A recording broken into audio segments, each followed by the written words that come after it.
गोदातीरी ज्ञान पर्वणी घेऊन उत्सव आला, गोदातीरी ज्ञान पर्वणी घेऊन उत्सव आला। वसंत व्याख्यानमाला ही वसंत व्याख्यानमाला, वसंत व्याख्यानमाला आली वसंत व्याख्यानमाला। मुहूर्त मेढम गोरानडे न्यायमूर्तींनी रोवली, जोड त्याला वझेराव साहेबांची मग लाभली। कुसुमांच्या या गावामध्ये, कुसुमांच्या या गावामध्ये ज्ञान यज्ञ पेटला, कुसुमांच्या या गावामध्ये ज्ञान यज्ञ पेटला। वसंत व्याख्यानमाला ही वसंत व्याख्यानमाला, वसंत व्याख्यानमाला आली वसंत व्याख्यानमाला। पुष्प गुंफिले सुंदर पहिले वाचस्पती भिडेनी, ज्ञान कुंभ तो प्राशन केला पुण्यवान लोकांनी। परंपरेला जगद्गुरूंचा,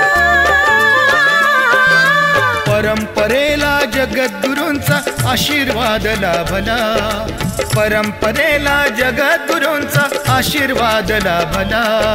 वसंत व्याख्यानमाला ही वसंत व्याख्यानमाला, वसंत व्याख्यानमाला आली वसंत व्याख्यानमाला।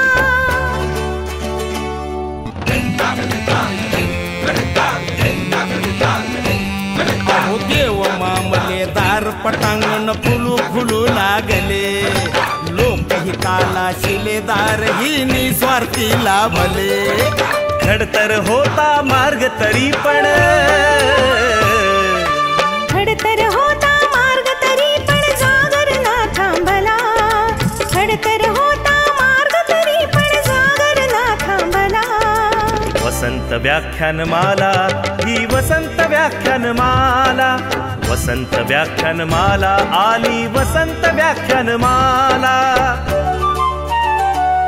गांधी नेहरू सरोजिनी अंधोंडो केशव कर्वे, स्वप्न दिले स्वातंत्र्यवीरांनी स्वतंत्रतेचे नवे। स्वरलतिकेचा स्वरसागर हा, स्वरलतिकेचा स्वरसागर श्री गोदेला भेटला। वसंत व्याख्यानमाला ही वसंत व्याख्यानमाला, वसंत व्याख्यानमाला आली वसंत व्याख्यानमाला। आचार्यात्रे हिंदुहृदय सम्राट धडाडून गेले, विचारवंतांच्या प्रतिभेचे दर्शन येथे घडले। प्रबोधनाच्या नव्या युगाचा, प्रबोधनाच्या नव्या युगाचा पुरस्कार हा झाला, प्रबोधनाच्या नव्या युगाचा पुरस्कार हा झाला। वसंत व्याख्यानमाला ही वसंत व्याख्यानमाला, वसंत व्याख्यानमाला आली वसंत व्याख्यानमाला।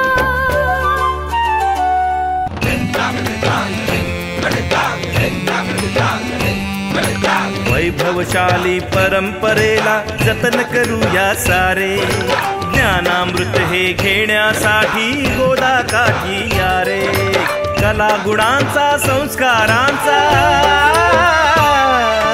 कला गुणांचा संस्कारांचा मंगलमय सोहळा, कला गुणांचा संस्कारांचा मंगलमय सोहळा। वसंत व्याख्यानमाला ही वसंत व्याख्यानमाला, वसंत व्याख्यानमाला आली वसंत व्याख्यानमाला। वसंत व्याख्यानमाला ही वसंत व्याख्यानमाला, वसंत व्याख्यानमाला आली वसंत व्याख्यानमाला, वसंत व्याख्यानमाला ही वसंत व्याख्यानमाला, वसंत व्याख्यानमाला आली वसंत व्याख्यानमाला। स्वर्गीय कवी आणि चार्टर्ड अकाउंटंट सुरेश मेने यांच्या स्मृतिप्रित्यर्थ गुंफण्यात येत आहे। काही क्षणातच आजच्या व्याख्यानाला प्रारंभ होईल।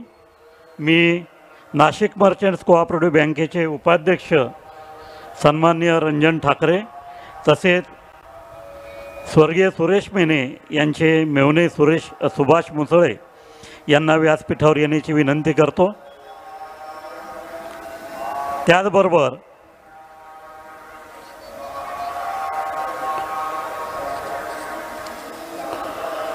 भुजबळ नॉलेज सिटीच्या मार्केटिंग विभागाच्या ट्रस्ट ऑफिसचे प्रमुख रवींद्र मानके सर तसेच ॲडमिनिस्ट्रेशन विभागाचे व्यवस्थापक मोहम्मद आरिफ खान यांना व्यासपीठावर येण्याची विनंती करतो।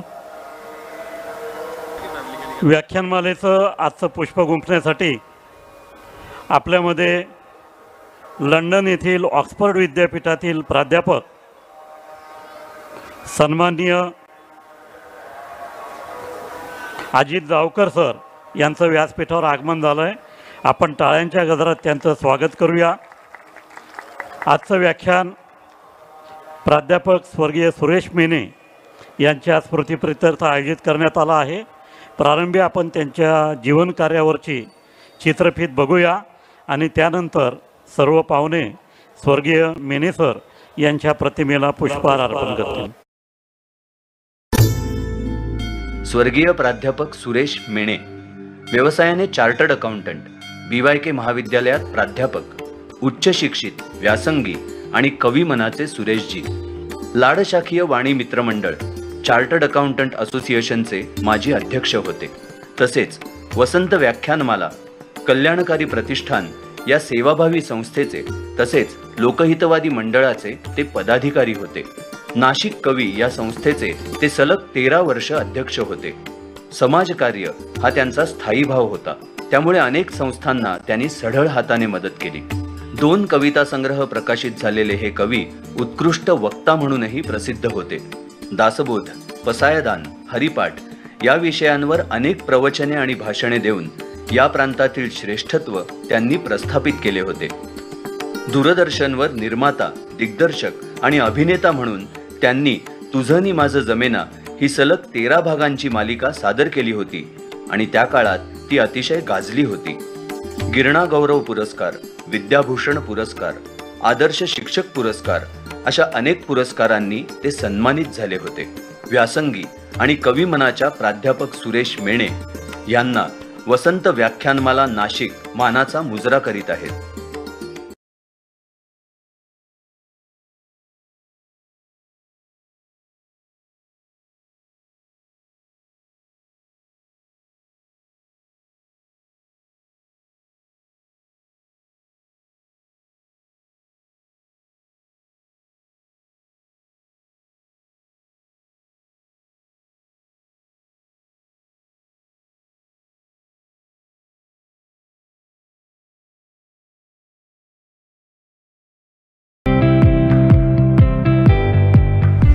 निसर्गरम्य अशा वातावरणात विद्यार्थ्यांना त्यांच्या सर्जनशीलतेला वाव देणारे सुसज्ज कॅम्पस, जिथे bachelor of architecture, bachelor of design आणि डिप्लोमा इन आर्किटेक्चर हे कोर्सेस व्यावसायिक दृष्टिकोनातून व सकस अध्यापनानं शिकवले जातात।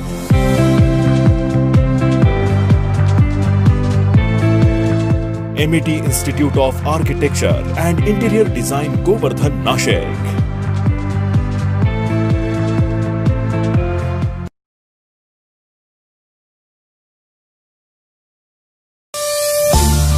जागतिक दर्जाचे इन्फ्रास्ट्रक्चर, उच्च विद्याविभूषित शिक्षक वृंद व विद्यार्थ्यांच्या सर्वांगीण विकासासाठी व्यक्तिगत लक्ष देणारे एकमेव शैक्षणिक कॅम्पस म्हणजे MET Bhujbal knowledge city, Adgaon, Nashik. Management, engineering, pharmacy, diploma engineering, junior college, CDAC अशा विविध कोर्सेससाठी सुविधा देणारी प्रगल्भ संस्था MET Bhujbal knowledge city, Adgaon, Nashik.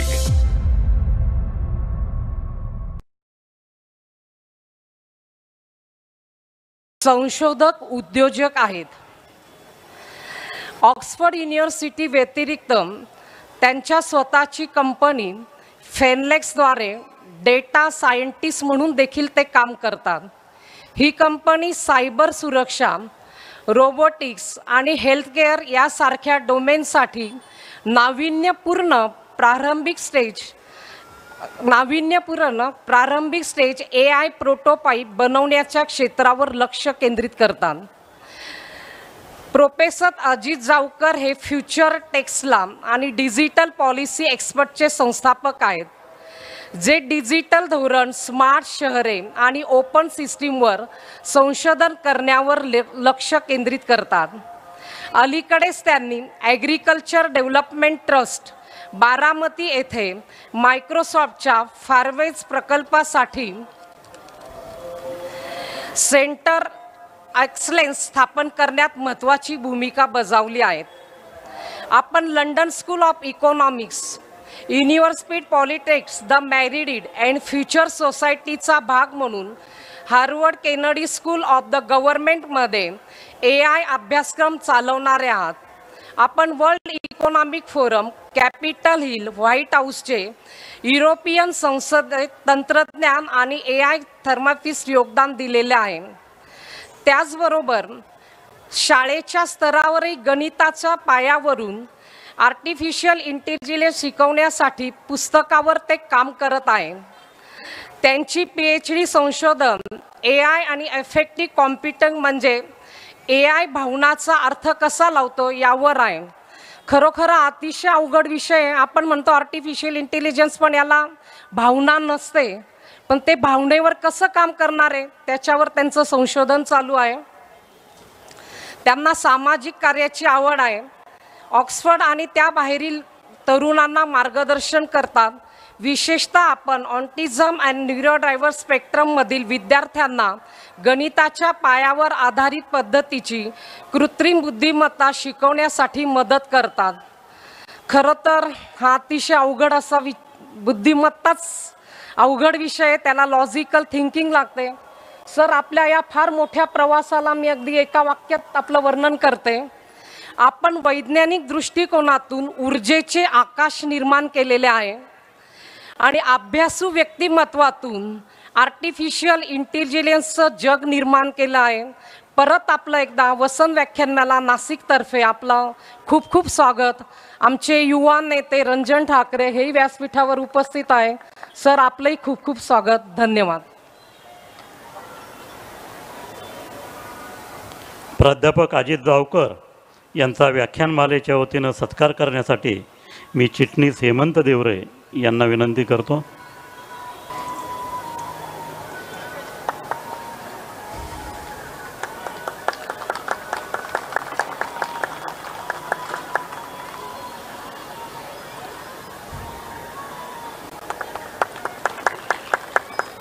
सन्माननीय रंजन ठाकरे, नाशिक मर्चंट्स कोऑपरेटिव्ह बँकेचे उपाध्यक्ष यांचा सत्कार आमचे कार्यकर्ते दत्तात्रय कोठावदे हे करतील.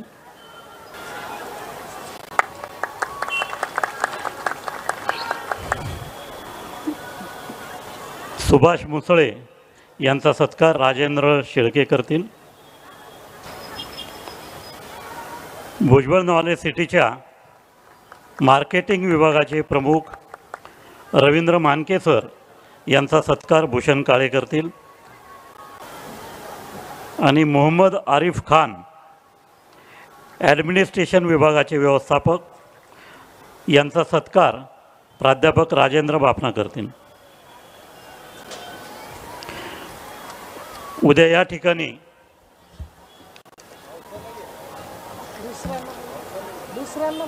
हेमंत देवरे करा तुम्ही.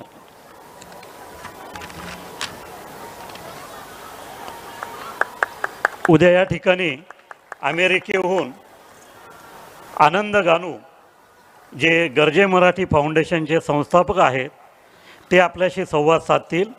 त्यांचा विषय आहे भारत वैश्विक महासत्ता, महाराष्ट्राचे योगदान. रविवारी 12 मे रोजी लंडन येथील उद्योजक श्रीमान रवींद्र गाडगीळ हे आपल्याशी संवाद साधण्यासाठी येणार आहेत. महाराष्ट्रीयन माणसे स्थानिक छटा असलेला जागतिक खजिना असा त्यांचा विषय आहे. सोमवारी 13 मे रोजी स्वीडन येथील ज्येष्ठ शिक्षण व सार्वजनिक आरोग्य सेवा तज्ज्ञ अशोक विखे पाटील हे आपल्याशी संवाद साधतील. भारताच्या शाश्वत विकासासाठी काही आव्हाने असा त्यांचा विषय आहे. 14 मे रोजी छत्रपती संभाजी महाराज यांची जयंती आहे. त्यानिमित्ताने निवृत्त स्क्वॉड्रन लीडर सुप्रिया चित्रे आणि लेफ्टनंट कर्नल गणेश एलिस हे आपल्याशी संवाद साधतील. त्यांचा विषय आहे युद्ध आणि योद्धा. 15 मे रोजी नवी दिल्ली येथील ज्येष्ठ विचारवंत भालचंद्र कांगो हे आपल्याशी संवाद साधण्यासाठी येणार आहे. आचार्य आत्रे यांच्या स्वप्नातील महाराष्ट्र असा त्यांचा व्याख्यानाचा विषय आहे. हे सर्व कार्यक्रम व्याख्यानं झाल्यानंतर दररोज वेगवेगळ्या ग्रुपचे गाण्यांचे कार्यक्रम होणार आहेत. आज प्राध्यापक अजित जावकर सरांचं व्याख्यान झाल्यानंतर मनोज दीक्षित प्रस्तुत एव्हरग्रीन हिट्स हा गाण्यांचा कार्यक्रम होईल आणि त्या निमित्ताने आपण सुप्रसिद्ध पार्श्वगायक स्वर्गीय मोहम्मद रफी यांना आदरांजली अर्पण करणार आहोत. आपण सर्वजण प्राध्यापक अजित जावकर यांना ऐकण्यासाठी उत्सुक आहोत. कृत्रिम बुद्धिमत्तेचा प्रवास तथा आर्टिफिशियल इंटेलिजन्स हा त्यांचा व्याख्यानाचा विषय आहे. मी अजित जावकर सर यांना विनंती करतो त्यांनी आजच्या पुष्पास प्रारंभ करावा. गुड इव्हनिंग, नमस्कार. तर पहिलं तर मी नाशिकशी थोडासा माझा संबंध आहे. आम्ही मूळचे नाशिकचे नसलो तरी माझ्या वडिलांचा जन्म नाशिक रोडवर झाला होता आणि त्यामुळे वडिलांना फार नाशिकची आवड होती आणि बोलतसुद्धा होते नाशिक रोडबद्दल. पण आपण आज मी असं म्हणतो होतो की आता आपण आता संध्याकाळी ही पूजा बघितली आपण आणि ह्याच्यात काही यंग लोक आहेत, काही ओल्डर लोक आहेत आणि सगळ्यांवर एक थोडासा इम्पॅक्ट होणार आहे. आणि स्पेशली यंग लोक असतील तर त्यांना ते काय त्यांचं कसं पुढे होईल, त्यांचा कसा जॉब होतील, त्यांचे कसे काय होतील, ह्याच्या सगळ्या फार महत्त्वाच्या गोष्टी आहेत. आणि एक मी तुम्हाला एका तासात मी काहीतरी सांगणार आहे आणि त्याच्यातून 1-2 काही तुम्ही मुद्दे घेतलेत आणि त्याच्यावर तुम्ही इम्प्लिमेंट केलात तर ते खूप त्याचा फायदा होईल. म्हणजे तुम्ही आता मी ते शेतकऱ्यांच्यासाठी तो मग करत होतो आणि तिकडेसुद्धा AIचा खूप उपयोग आहे. म्हणजे ऊसाचा पिकाचं उत्पादन कसं वाढवावं, शुगर कॉन्टेंट कशी वाढवावी, ह्या छोट्या छोट्या गोष्टी, दुष्काळाने कसं क्लायमेट चेंज अवॉइड करावं, ह्या सगळ्या गोष्टींचा जे प्रॉब्लेम्स आहेत, जे प्रॉब्लेम्स आपण सहजा सोडवू शकत नाहीत ते प्रॉब्लेम आपण AIच्या मदतीने सोडवू शकतो. तर तसं मला त्याच्या ह्याच्याने चालू करायचं होतं. आणि नेक्स्ट स्लाईड. हे माझं थोडंसं इंट्रोडक्शन आहे. मुख्यतः मी ऑक्सफर्ड युनिव्हर्सिटीमध्ये असतो आणि ऑक्सफर्ड युनिव्हर्सिटीसारख्या जागी AIसाठी 1 of the top 5 in the world अशी कळली जाते. आणि आम्ही बरंच रिसर्च करतो. माझे स्टुडंटसुद्धा बरेचसे आहेत, तुमच्या वयाचे काही तुमच्या ह्यांच्या वयाचे सुद्धा स्टुडंट्स आहेत आणि त्यांच्या सगळ्यात एकच असतं की ह्याचा काय आपल्याला पुढे इम्पॅक्ट होईल. आणि ह्याचाच आपण विचार केला पाहिजे की आपण घाबरूया नको, आपण विचार करूया नको. तर हे माझे वडील मी म्हणत होतो ते आणि आपण आमचा नाशिकशी खूप संबंध आहे तर त्यांना खूप आनंद झाला असता त्यांना जर समजलं असतं. Next slide. आणि हे माझं मी पुस्तक आहे, हे मी मराठीत ट्रान्सलेट करणार आहे आनंद गाणूंच्या मदतीने. आणि हे आम्ही ऑक्सफर्डवर शिकवतो. ते मला वाटलं होतं मराठीत मुद्दाम ट्रान्सलेट करावं कारण सगळ्यांना आपल्या भाषेत ज्यांना कळता येईल तसं कळावं आणि होपफुली ते तुमच्याकडे सुद्धा लवकरच मिळू शकेल ह्याची मला अपेक्षा आहे. Next slide. हा माझा पिक्चर आहे, हा व्हाईट हाऊसमध्ये होता. ह्या मागच्या वर्षी सप्टेंबरमध्ये मला व्हाईट हाऊसमध्ये बोलवलं होतं आणि ह्याच गोष्टीवर बोलायला की ह्याचा AIचा काय संबंध आहे, काय इम्पॅक्ट होईल. आणि त्यांचे प्रश्न तुमचेच प्रश्न आहेत, सेम प्रश्न आहेत. अमेरिकेच्या सेनेटर्सना विचारा तर आमच्याकडे काय होईल, आमच्या जॉब्स येतील का, आमच्या स्किल्स काय करू. आणि ह्या सगळ्या गोष्टी युनिव्हर्सल आहेत, ह्या सगळ्या गोष्टी युनिव्हर्सल आहेत आणि त्या सगळ्याला आपल्याला त्याचा इम्पॅक्ट होऊ शकतो. Next slide. आणि ही सुद्धा युरोपियन युनियनमध्ये सुद्धा आमची होती प्रेझेंटेशन, युरोपियन पार्लमेंटमध्ये होती. Next slide. हे सुद्धा माझा एक रिपोर्ट केला होता युरोपियन पार्लमेंटला, तेच म्हणजे AI कसा दिसेल 2040 या वयात. आता हे जरा खूप आपल्याला लांब वाटतं ते, पण मी तुम्हाला सांगतो कसं त्याचा फायदा फार इम्पॉर्टंट आहे कारण त्याचे कसे जे होईल त्याच्यावर तुमचं सगळंच अवलंबून आहे. Next slide. आता आपण ह्याच्यात तीन पार्ट आहेत माझ्या प्रेझेंटेशनमध्ये. मी असं म्हटलं होतं की कसं तुम्हाला सगळ्यात एका तासात सांगावं त्याचा सगळ्यात जास्त इम्पॅक्ट होऊ शकेल, आणि मी असं 3 पार्ट केले. पहिलं पार्ट म्हटलं की a day in the life of, म्हणजे तुम्ही सकाळी उठलात आणि AGI ह्या प्रकारे आलं असेल आपल्याला, तर तुमचा दिवस कसा जाईल, तुमचा दिवस कसा बदलेल आणि तुमच्यावर काय त्याचा फायदा होईल, म्हणजे तुम्ही सकाळी उठल्यापासून काय त्याचा इम्पॅक्ट होऊ शकेल. दुसरं म्हणजे वाय इज दिस हॅपनिंग, म्हणजे का हे होतं आहे आणि त्याचं कारण काय आहे आणि हे कुठे जाणार आहे, आणि हेच मी व्हाईट हाऊसमध्ये सुद्धा प्रेझेंट केलं होतं. तिसरं म्हणजे आपण काय करू शकू, आपल्याला काय करू शकू. तर हे माझं हेतू आहे एका तासात आपल्याला एक्सप्लेन करणं, आणि त्या एका तासात माझी अशी इच्छा आहे की तुम्हाला त्याचा फायदा व्हावा, तुम्ही त्याच्यातून काहीतरी घेऊन इम्प्लिमेंट करू शकावे. हां, नेक्स्ट स्लाईड. तर आता व्हॉट इज AGI हा प्रकार आपण बऱ्याच वेळा म्हणतो. बरेच लोक त्याला ते टर्मिनेटरच्या पिक्चरसारखं वाटतं त्यांना, ते म्हणजे तो आर्नॉल्ड श्वार्झनेगर येतो सगळ्यांना एकदम डॉमिनेट करतो वगैरे. पण असं न विचार करता आपण विचार केला असा पाहिजे की AGI आर्टिफिशियल जनरल इंटेलिजन्स ह्याचा अर्थ असा की AI ह्युमन लेव्हलवर काम करू शकेल, कुठल्याही गोष्टीवर ह्युमनच्या केपेबिलिटीवर काम करू शकेल. आणि आपण ChatGPT वापरलं आहे का, कोणी वापरलं आहे ChatGPT? हात वर करा. तरी कमी आहेत लोक ॲडमिट करत नाही आहेत मला वाटतं. पण मी म्हणतो ChatGPT वापरा, तुम्ही ChatGPT वापरा, कोणी नसेल वापरलं तरी वापरा, कारण ते तुमच्या भाषेतसुद्धा होऊ शकतं. आणि ह्याचा अर्थ असं होतं की तुम्हाला पटकन कळेल की त्याची केपेबिलिटी काय आहे, काय कितपत करू शकतं. आणि त्याच्या माझा अर्थ असा की ह्युमन लेवल एबिलिटी ही AIला आली तर त्याचा काय आपल्याला फायदा होईल, काय त्याच्यावर आपल्याला इम्पॅक्ट होईल. नेसेसरीली फायदा होण्याचं सुद्धा हे नाही आहेत, जॉबसुद्धा बदलतील, सगळंच बदलेल. त्यामुळे आपण ऑब्जेक्टिव्हली विचार केला पाहिजे. Next slide. हे मला खूप आवडली ही स्लाईड होती, ही मी कुठून घेतली होती ती. त्याच्यात असं म्हणतात की AI will not take your job but people who know AI will. Correct.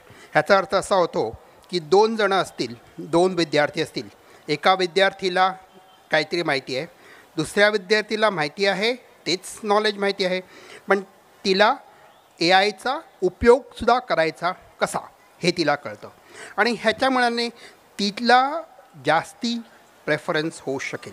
हां, हेच मला तुम्हाला मुद्दा सांगायचा आहे. म्हणून मी लहान मुलांना म्हणतो, स्टुडंट्सना म्हणतो, तुम्ही घाबरू नका, एक्सपेरिमेंट करा, ट्राय करा. माझ्या स्टुडंट्सना मला कधी ते सबमिशन देतात, त्याच्यात तो ChatGPT वापरलेलं असतं. मी म्हणतो ठीक आहे, पूर्ण एकदम कॉपी नका करू, वापरा, आणि त्याच्यावर तुमचा हे करा, पण वापरा. हां, हेच महत्त्वाची गोष्ट आहे, कारण तुम्ही एक्सपेरिमेंट करतात, तुम्ही शिकतात, त्याच्यावरून तुम्हाला काहीतरी अजून फायदा होऊ शकेल. Next slide. हे मला खूप स्लाईड आवडते, थोडीशी कॉम्प्लिकेटेड आहे, पण मी तुम्हाला सांगतो याचा अर्थ काय होतो. ह्याच्यात असं आहे की एक इमेज दाखवतो आपण एक पिक्चर घेतो. हां, त्याच्यात 2 मुलं आहेत आणि 8 मफिन आहेत त्यांच्याकडे, अशा मफिन आहेत हां खायला. आता तुम्ही AIला प्रश्न विचारला की हे 8 मफिन ह्या 2 मुलांमध्ये कसे आपण डिव्हाइड करू शकू, हां म्हणजे 4-4 इक्वली द्यायला. हां, पण AI हा प्रॉब्लेम कसा सॉल्व्ह करतो हे महत्त्वाचं आहे. पहिलं तर कॉम्प्युटर व्हिजनने त्यांनाच कळतं की 2 मफिन आहेत आणि 2 मुलगा आहेत आणि 8 मफिन आहेत, ते साधं कॉम्प्युटर व्हिजन करून करतात. त्यानंतर AI कोड लिहितो, स्वतःहून कोड लिहितो, आणि त्या कोडवर ते मधलं आहे ते कोड जनरेशन करून मग उत्तर काढतो की 4 आणि 4. हां, आणि ह्याचा फार प्रोफाऊंड इम्पॅक्ट आहे. ह्याचा अर्थ असा होतो की थोडंसं AIला रिझनिंग ॲबिलिटी आहे. तुम्ही त्याला प्रॉब्लेम दिला तर तो प्रॉब्लेम त्याचे फुल्ली डिटेल न सांगता स्वतःहून इंटरप्रेट करून स्वतःहून सोडवू शकतो.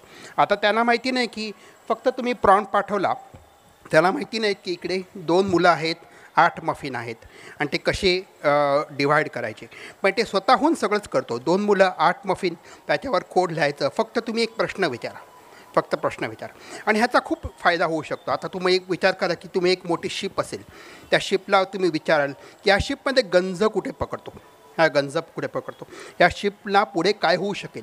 म्हणजे तुम्ही असं प्रॉम्प्टच करा. हां, त्याच्यात काही प्रोग्राम लिहायची गरज नाही, काही कोडिंग करायची गरज नाही, काहीच नाही. फक्त त्याला विचारा, ते स्वतःहून हे सगळं करू शकेल. आणि इकडे हे AI जाणार आहे गॅरंटीड. हे दिस इज एक्झिस्टिंग, म्हणजे हे नवं नाही आहे, हे ॲक्च्युली आहे आता. हे कोलंबिया युनिव्हर्सिटीने व्हायपर GPT म्हणतात ते, त्याची खाली लिंक आहे तिकडे व्हायपर GPT. हे त्याला 1 वर्ष झालं हे करून. हां, पण ह्याचा प्रिन्सिपल फार महत्त्वाचा आहे.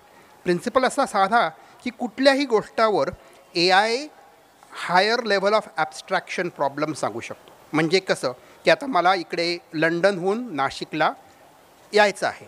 हां, तर मी त्याला AIला काय सांगू शकेल की एक फ्लाईट बुक कर बाबा, हां, हिथ्रो एअरपोर्टवरून मुंबईच्या एअरपोर्टवर.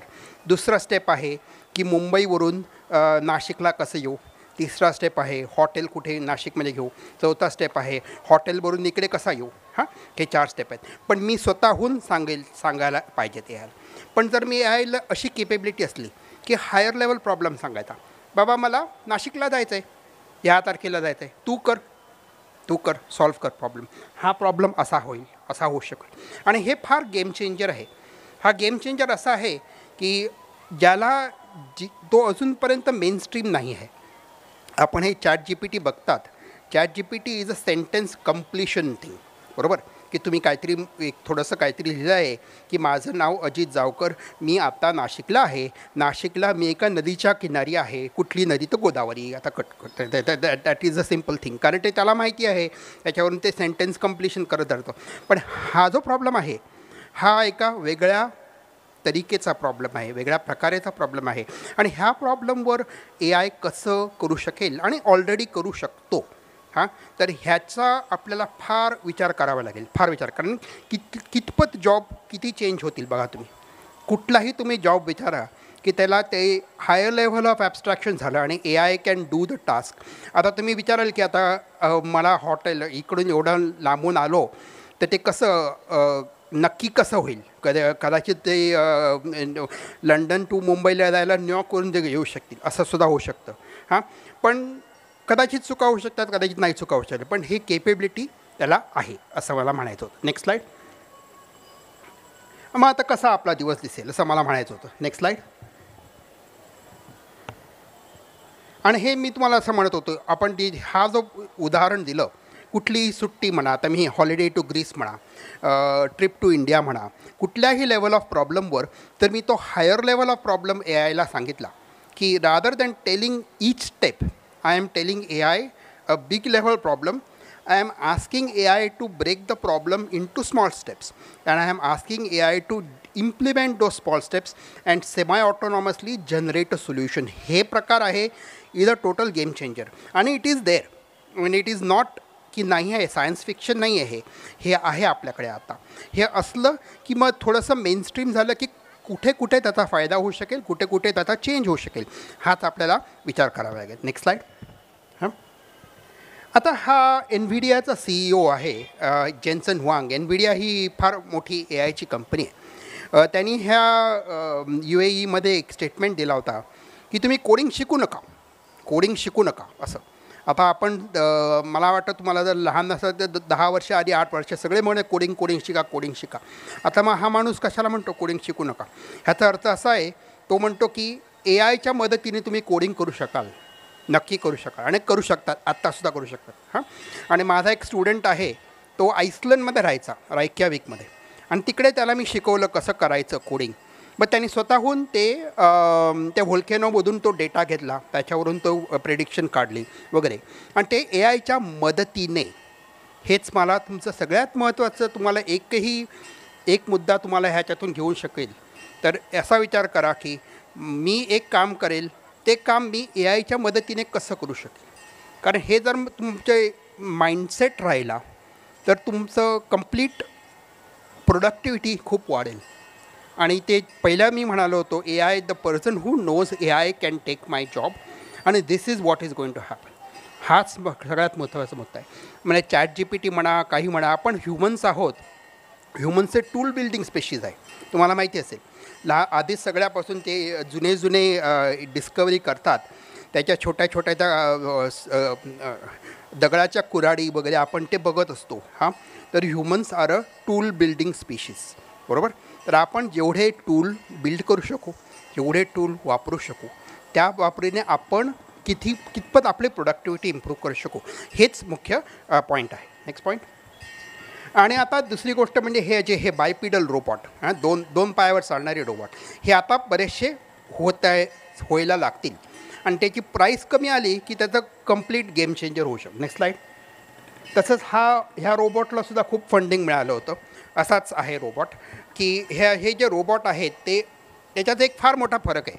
हे रोबोट तर आतापासून 1960पासून आहेत रोबोट. पण ह्या रोबोटचं असं आहे की ते सेमाय ऑटोनॉमसली करू शकतील. म्हणजे त्यांना जर तुम्हाला काही दिलं, त्यांना सांगितलं की इकडून जाऊन मला चहा आण जरा, तर ते जाऊन चहा आणून परत येऊ शकतील. तर हा जो प्रकार आहे हा सेमाय ऑटोनॉमस, म्हणजे पूर्ण ऑटोनॉमी नसली पण सेमाय ऑटोनॉमस, आणि ह्याचा खूप फायदा होऊ शकतो, खूप चेंज होऊ शकतो. Next slide.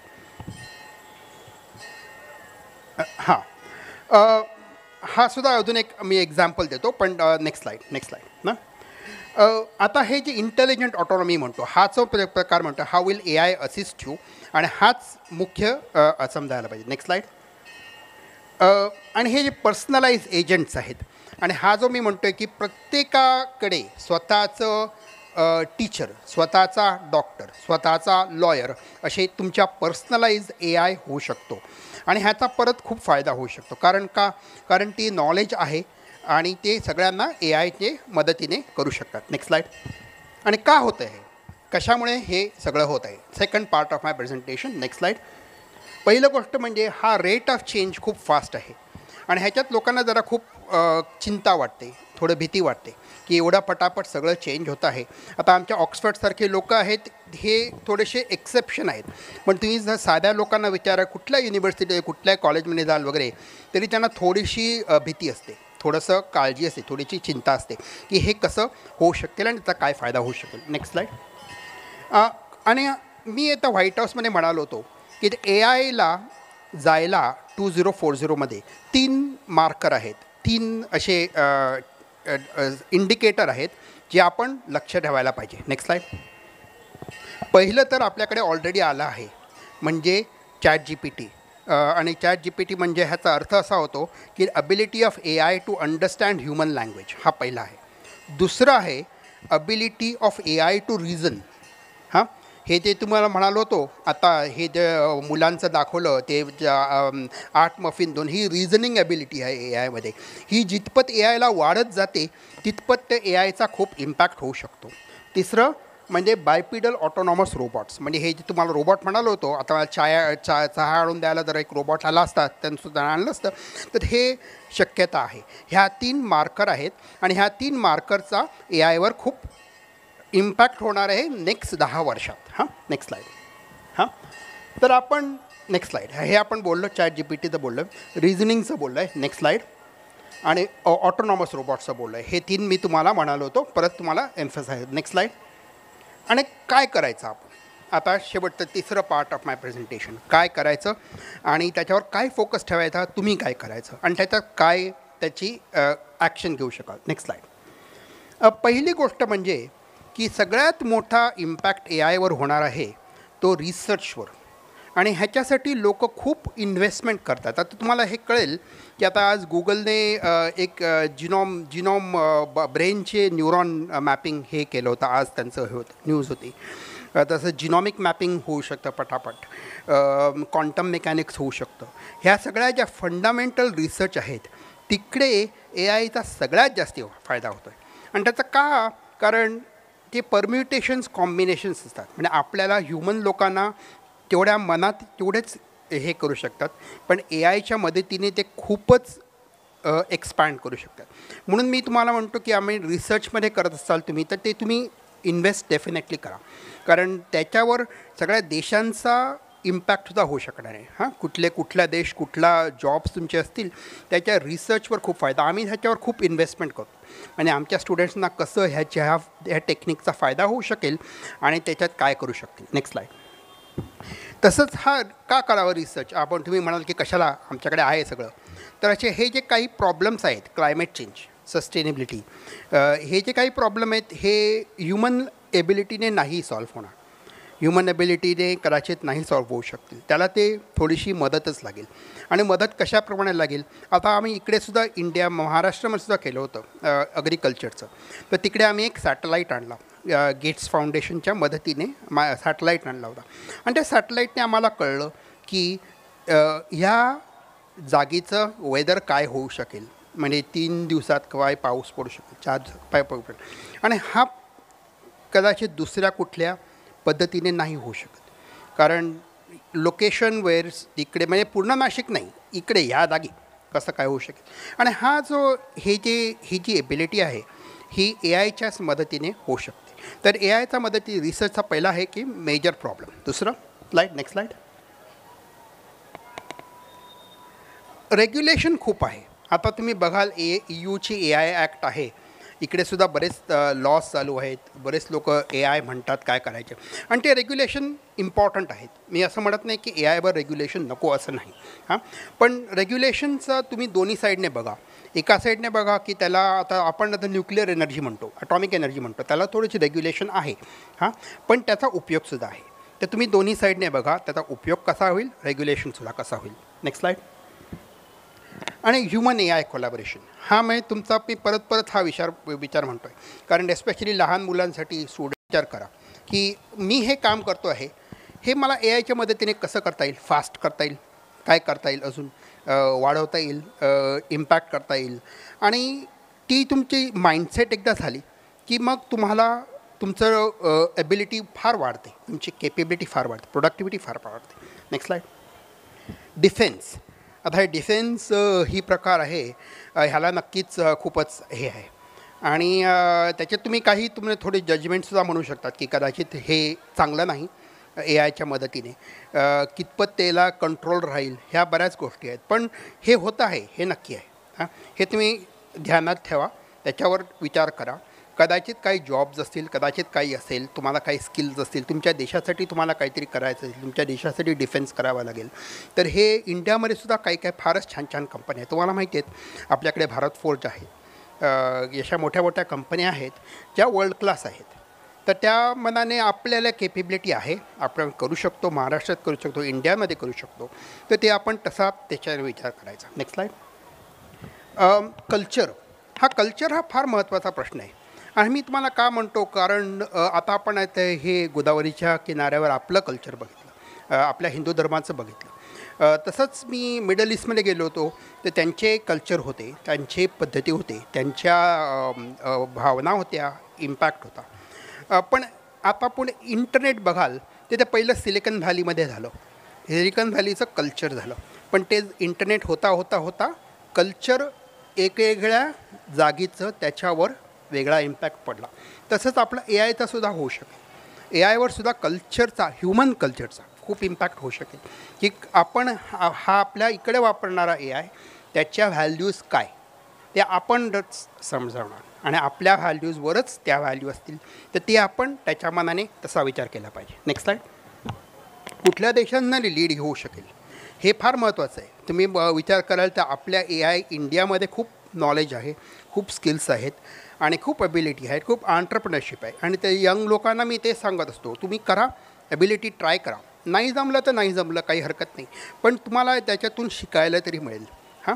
आणि ह्या माइंडसेटने तुम्ही विचार करा की माझे वडीलसुद्धा लहानपणी, मी इंडियामध्ये होतो आम्ही, तेव्हा माझ्या आठवतं तिथे पीटर ड्रकर वाचायचे. पीटर ड्रकर हा फार फेमस ऑथर आहे. आणि मी इंग्लंडमध्ये गेलो तेव्हा म्हणालो होतं मी वाचलं, हे मम्मा वाचलं मी पुस्तक. मग ते म्हटलं कुठले वाचलं, तुम्ही इंडियात वाचले. तर नॅशनल जॉग्राफिक मी इंडियात वाचलं होतं. ते आमच्या घरी ते पुस्तकं होती आणि त्या पुस्तकांचा कुठे फायदा होऊ शकतो हे कोणालाच माहिती नाही. पुस्तकं, AI, नॉलेज हे जे तुम्ही कुठल्याही साध्याही ह्याच्यात घेतात त्यांचा कुठे फायदा होऊ शकेल ह्याचा कोणालाच हे माहिती नाही. म्हणून हे नॉलेज हे फार इम्पॉर्टंट. म्हणून मी मराठी ट्रान्सलेशन करतं. गाणू, आनंद गाणू आहेत का इकडे? आहेत का आनंद गाणू? अच्छा नाही आहेत, अजून आले नाही आहेत हां. आनंद गाणूंच्या मदतीने, गरजे मराठीच्या मदतीने आम्ही हे जे पुस्तक मराठीत ट्रान्सलेट करणार होतो, ह्याचा मला हाच हेतू होता की सगळ्यांना मातृभाषेत ते कळावं, की ती लँग्वेजची बॅरियर नको. आणि ते तुम्ही त्याच्याने कळलात तर तुम्हाला खूप फायदा होईल. तर ते पुस्तकाची आयडिया अशी होती माझी की आपण हे तुम्ही 12वीपर्यंत 4 गोष्टी शिकतात. थोडंसं मॅथमॅटिक्स बोलतो, काय हरकत नाही. लिनियर ऑल्जेब्रा, स्टॅटिस्टिक्स, प्रोबॅबिलिटी थिअरी आणि ऑप्टिमायझेशन, ह्या 4 गोष्टी तुम्ही सहजा 12वीपर्यंत शिकतात. आम्ही प्रत्येक AI अल्गोरिदमशी कनेक्शन दाखवतो आणि हे मी ऑक्सफर्डमध्ये शिकवतो. तर ह्याचं मी मराठीत ट्रान्सलेशन करतो आणि आपल्यात आणतो त्याच्यात. आणि याचा अर्थ असा होतो की 12वीत तुम्ही जे शिकलात त्याच्याच मदतीने तुम्ही AI शिकू शकाल. आणि तुम्ही जर म्हणजे 12वी 20 वर्षाआधी जरी पास झाला असला तुम्ही थोडंसं आठवतं ते तुम्ही कधीतरी कंप्लेन करून करत असाल पण ते तुम्हाला आठवते. एक पुस्तक उघडलं की तुम्हाला मॅट्रिक्स आहे, हा वेक्टर आहे, ही इक्वेशन आहे y=mx+, ह्याच्या मदतीने तुम्ही AI शिकू शकाल. तर आमचा असाच हेतू होता की सगळ्यांना ग्रासरूट्सपर्यंत न्यायचा. तुम्हाला आनंद गाणू भेटतील आता, मला वाटतं उद्या आहेत उद्याच भेटतील. तर आम्ही असंच आमचं म्हणजे आम्ही इंटरनॅशनल राहतो पण आम्हाला तसं इच्छा आहे की भारताचा सुद्धा ग्रासरूट्सवर फायदा व्हावा. कारण आता आमच्यासाठी ते that is the biggest thing. कारण ऑक्सफर्ड वगैरे झालं आहे तर त्याचा आपल्याला फायदा व्हावा. Next slide. हां, तसेच मी कसं म्हणतो की वेगवेगळे देश वेगळे इन्व्हेस्टमेंट, किती वेळ आहे मला अजून माहिती आहे ना? आहे. हां, वेगवेगळे देश वेगवेगळ्या इन्व्हेस्टमेंट करतील. आता मी UAEमध्ये गेलो होतो, त्यांनी बिलियन्स ऑफ डॉलर्स घातले आणि कुठे म्हटलं ते डेटा सेंटरमध्ये. आता ते काय म्हणतात, त्यांचा असा हेतू आहे की डेटा सेंटरमध्ये ती खूप इम्पॉर्टंट कॅरेक्टरिस्टिक आहे. म्हणजे तुम्हाला AI करायला, ती GPU वापरायला वगैरे वगैरे. तर ते आम्हाला ऑक्सफर्डने म्हणतात या आमच्याकडे या, तुमच्या स्किल्स वापरा, आमची इन्फ्रास्ट्रक्चर वापरा. तर मला काय म्हणायचं की कुठलाही देश आहे ना तो कुठल्याही त्याच्या स्वतःच्या स्किलवर करू शकेल. तर आपल्याकडे काय स्किल आहे, आपल्याकडे टॅलेंट आहे, आपल्याकडे एबिलिटी आहे, आपल्याकडे कोडिंग एबिलिटी आहे आणि त्याच्यावर आपण सगळ्यात जास्त महत्त्व करू शकू. Next slide. जॉबचा कसा फरक होईल हे खूप लोकांना कायदा असतो. मी त्या सेनेटरला भेटलो होतो, युनायटेड स्टेट्सच्या सेनेटरला. पहिला प्रश्न होता, म्हणतो की माझ्या डिस्ट्रिक्टमध्ये, माझ्या स्टेटमध्ये कंपन्या येतील का, कुठल्या येतील, कसं मी आणू त्यांना इकडे, त्यांना काय इन्सेंटिव्ह देऊ. कारण त्याला काय माहिती आहे की त्याच्या डिस्ट्रिक्टमध्ये जॉब्स जाणार, AIच्या कारणाने जॉब्स जाणार हे त्याला माहिती आहे. आता त्याचं काय करू मी, त्याला ते पाहिजे होतं. पण हा प्रश्न सगळ्यांच्या ह्याच्यावर आहे आणि ह्या प्रश्नावर परत हे करायची काही काळजी नाही माझ्या मते. त्याच्यात एकच फरक आहे की आपण म्हणतो आता इथे घोडागाडी असतील, आता घोड्यागाड्या नाही आहेत, आपल्याकडे गाड्या आहेत. आपण हे ॲक्सेप्ट करतो, आपल्याला घोड्यागाडी परत जायची काही इच्छा नाही आहे कोणाची. पण एकच त्याचा फक्त फरक महत्त्वाचा आहे की तो टाईम फ्रेम खूप कमी झाला आहे. That is the biggest thing you have to understand. म्हणजे compression of time frame, that is the biggest problem. Rate of change is high. म्हणून मी तुम्हाला ते एक स्लाईड म्हणतो, rate of change is high. तर रेट ऑफ चेंज जर तुम्हाला जरा जास्ती वेळ झाला असतं, 10 वर्ष, 15 वर्ष, 20 वर्ष लागली असती, तर सगळ्यांना आरामात सगळ्यांनी काम केलं असतं, सगळं चाललं असतं. पण हे मला वाटतं 1 किंवा 2 वर्षात होणार आहे. बऱ्याचशा गोष्टी मी त्या म्हणतो आहेत 1-2 वर्षात होणार, 2-3 वर्ष ॲट द मोस्ट. तर त्याच्या मनाने मी ते बऱ्याच वेळा यंग लोकांना म्हणत असतो की तुम्ही त्याच्यावर विचार करा आणि तुम्ही त्याच्यावर काय करू शकाल ह्याचा विचार करा, more than anything. Next slide. सगळ्यात महत्त्वाची गोष्ट म्हणजे जनरेटिव्ह AI, म्हणजे हे जे ChatGPT वगैरे, त्यांनी जॉब्स वाढणार आहेत. आता हे मॅकिन्झेचं स्टॅटिस्टिक आहे की it will add jobs, net addition. प्रश्न असा होतो की it will also take away jobs, हे तर नक्की आहे. तर आता पण नवे जॉब्ससुद्धा ॲड होतील. आता हे नवे जॉब्स ॲड व्हायला कुठे आणि कसे, हाच तुम्हाला विचार करायला पाहिजे प्रश्न, की ह्याच्यावरच तुमचा सगळ्यात फायदा होऊ शकायची इम्पॅक्ट आहे. Next slide. आणि कुठल्या नव्या स्किल्स तुम्ही शिकू शकाल, कुठलं काय करू शकाल. Next slide. आता हे जे मी तुम्हाला म्हणालो ChatGPT वापरा. आता हे जे प्रॉम्प्ट इंजिनिअरिंग हा प्रकार असतो, म्हणजे प्रॉम्प्ट इंजिनिअरिंग एकदम सोपी स्किल आहे. की तुम्ही म्हणाल की एक ते चॅट आहे, प्रॉम्प्ट आहे, त्याच्यात तुम्ही काहीतरी घातलं की ते उत्तर येतं. तसं ते हे होतं. म्हणजे बऱ्याचशा छोट्या गोष्टी विचारू शकतात. आता मी एक छोटी गोष्ट विचारतो आणि मला जे कॉल असतात, इंग्लंडमधून कॉल असतात, अमेरिकेतून कॉल असतात, मी असं म्हणतो आता भारतात 8 वाजले, न्यूयॉर्कमध्ये किती वाजले आहेत, असा हा नेहमी माझा डोक्यावर प्रश्न असायचा. हे बघायचं, ते बघायचं, ते वेबसाईट बघायची. आता ChatGPTला विचारलं की उत्तर आलं पट. तसं ते तुम्ही टाईम झोनप्रमाणे करू शकता. तर कुठल्या छोट्या गोष्टीत विचार करा. कारण ती स्किल आहे, ती स्किल आहे की तुम्ही त्या स्किलवरून ते बरेच ॲप्लिकेशन डेव्हलप करू शकाल. आणि हे आमचं खूप ऑक्सफर्डमध्ये आम्ही खूप ह्याचा विचार करतो की तुम्हाला लो कोड म्हणजे तुम्हाला कोडिंग येत नसेल तरी तुम्ही कसं करू शकाल. आणि हेच मी तुम्हाला त्या आईसलंडच्या फायरमनची एक्झाम्पल दिली. आमचे एक डॉक्टर आहेत, डॉक्टर चौगुळे म्हणून आहेत, आपले महाराष्ट्राचे आहेत, केम्ब्रिजमध्ये काम करतात. त्यांनीसुद्धा लिंक्डइनवर आमच्या कोर्स झाल्यानंतर त्यांनी सांगितलं की मी एवढे वर्ष पायथन शिकायला बघत होतो, पायथन म्हणजे कोडिंग लँग्वेज, पायथन शिकायला बघत होतो, पण आता ह्या मदतीने AI च्या मदतीने मी आता माझी मेडिकल ॲप्लिकेशन करू शकतो. हां, आणि हे फार महत्त्वाचं आहे कारण डॉक्टर, लॉयर, इंजिनियर, सायंटिस्ट त्यांना प्रॉब्लेम आहे, तो प्रॉब्लेम सॉल्व करायचा आहे. त्यांना कोडिंग शिकायचं इज अन इंटरिम स्टेप, बरोबर, की तुम्हाला काहीतरी त्या माध्यमाने प्रॉब्लेम सॉल्व करायचा आहे. तर तुम्हाला प्रॉब्लेमवर एक ब्रिज आला तर अजून चांगलं ना. तर तो AI तसा विचार करा तुम्ही की तुम्हाला तुमच्या ब्रिज होऊ शकेल, तुम्हाला काहीतरी त्याचा फायदा होऊ शकेल. Next slide. आणि AI असिस्टेड कोडिंग मी परत हे तुम्हाला परत सांगायला बघतो आहे कारण हे आम्ही ऑक्सफर्डमध्ये खूप वापरतो ह्याचा विचार की तुम्हाला कोडिंग नुसतं करतापेक्षा AI च्या मदतीने कोडिंग. आज आम्ही सगळे भुजबळ सेंटरमध्ये गेलो होतो तेव्हा मी त्यांना फार्मसीचे प्रोफेसर होते, त्यांनासुद्धा मी तेच सांगितलं की तुम्ही फार्मसिस्ट असाल, तुम्हाला आता कोडिंग पायथन करायचं आहे का? Not necessarily. तुम्हाला काय करायचं आहे, तुम्हाला ड्रग्स नवे हे करायचे आहेत, तुम्हाला नव्या प्रेस्क्रिप्शन कशा हे करायच्या आहेत, प्रेस्क्रिप्शन एरर्स कशा आहेत, हे तुमचे प्रॉब्लेम. कोडिंग करायचे is a means to the end. हां, तर हे तुम्ही कसं विचार करू शकाल, तुम्हाला काय करू शकाल. आणि this is a big opportunity म्हणजे ह्या मुलांसाठी आणि मोठ्या लोकांसाठी सुद्धा.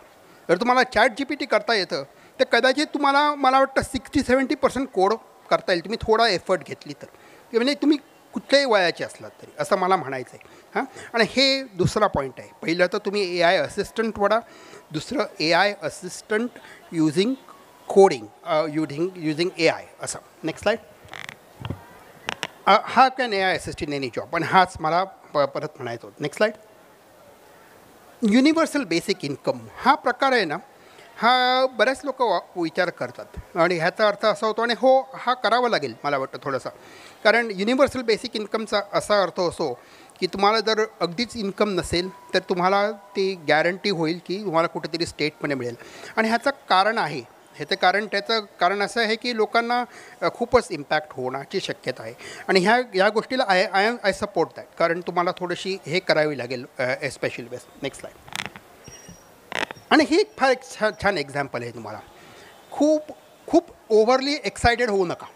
हां, ओव्हरली एक्सायटेड होऊ सगळ्यात हे करून त्यांनी एक 2016मध्ये एक सांगितलं की रेडिओलॉजी शिकू नका, रेडिओलॉजी म्हणजे एक्सरे वगैरे. तो म्हणतं AI करून दाखवणं, 4 वर्षात AI करून दाखवतं रेडिओलॉजी, बंद करा, सोडून द्या हे.